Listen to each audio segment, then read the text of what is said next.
मैं अमित कुमार मेरठ से आया हूँ।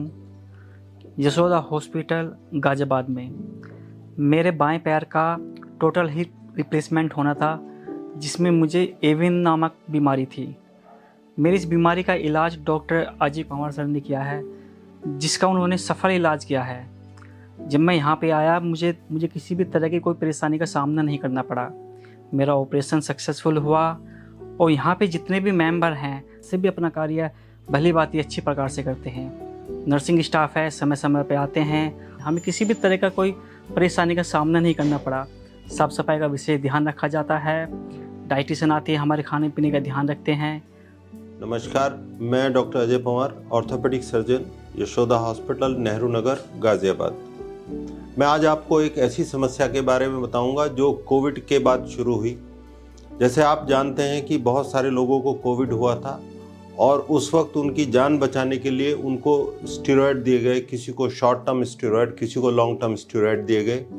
स्टेरॉयड का इफ़ेक्ट शरीर के अलग अलग हिस्सों पे कुछ समय के लिए हुआ, लेकिन जहाँ तक जॉइंट्स का सवाल है, स्टेरॉयड्स अगर आप लंबे समय तक लेते हैं तो उसकी वजह से हिप जॉइंट की जो बोन होती है वो सूख जाती है और जिस बीमारी को एवियन बोलते हैं, यानी कि avascular necrosis of femoral head, तो बहुत सारे लोगों को हुआ और यंग लोग, काफ़ी लोग आ रहे हैं आजकल इसकी वजह से जिनको एवियन हुआ है।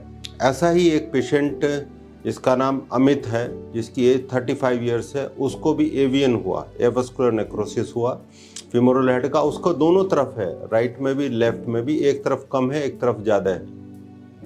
एवियन में क्या होता है कि जब सूख जाता है तो शुरू की स्थिति में सिर्फ पेशेंट को पेन होता है और एक्सरे नॉर्मल होता है, एक्सरे में कुछ नहीं आता।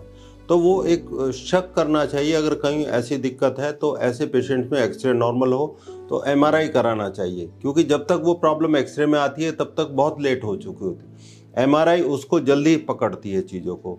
तो ऐसे ही इस पेशेंट के साथ हुआ, जिसका एक्सरे में कुछ खास नहीं था, एमआरआई में वो एवियन था। एक तरफ स्टेज अर्ली था, स्टेज 1 था, एक तरफ स्टेज डिलेड था, 3 था। तो इस पेशेंट्स को हमने पूरा इन्वेस्टिगेट करके प्रॉपरली उसको हिप रिप्लेसमेंट किया। हिप रिप्लेसमेंट में भी 2 तरह की वैरायटी होती हैं, एक तो होता है सीमेंटेड, एक होता है नॉन सीमेंटेड। तो दोनों में फ़र्क ये है कि जो सीमेंटेड है उसकी लाइफ थोड़ी कम होती है, वो 15-20 साल चल जाता है सीमेंटेड हिप रिप्लेसमेंट, और नॉन सीमेंटेड उसकी लाइफ ज़्यादा होती है। नॉन सीमेंटेड जो हिप रिप्लेसमेंट है वो ऑलमोस्ट 30-40 साल तक चल जाता है। क्योंकि इस पेशेंट की एज कम थी, एज 35 थी, तो ऐसी चीज़ चाहिए जो हमें लंबे समय तक चल पाए। तो ऐसे ही इस पेशेंट का हमने सफलतापूर्वक नॉन सीमेंटेड हिप रिप्लेसमेंट किया।